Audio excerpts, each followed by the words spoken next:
Hello friends, ಇವತ್ತು ನಾನು ಮೀನು ಸಾರು ಮಾಡೋದು ಹೇಗೆ ಅಂತ ಹೇಳ್ಕೊಡ್ತೀನಿ.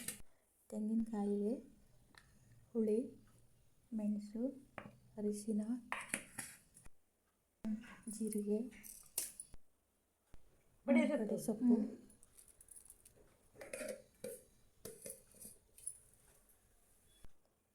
ಇಷ್ಟನ್ನು ಹಾಕಬೇಕು. ಕಾಳು ಮೆಣಸು, ಬೆಳ್ಳುಳ್ಳಿ, ಶುಂಠಿ, ಕೊತ್ತಂಬರಿ ಪುಡಿ,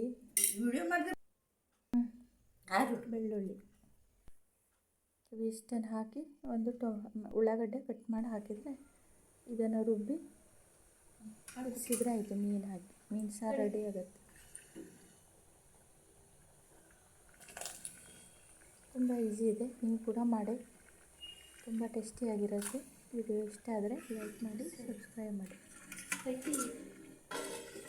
ಮೀನನ್ನು ಕಟ್ ಮಾಡಿ ತೊಳೆದಿಟ್ಕೊಂಡು ಅದನ್ನು ಹಾಕಿ ಕುದಿಸಿದ್ರೆ ಆಯಿತು.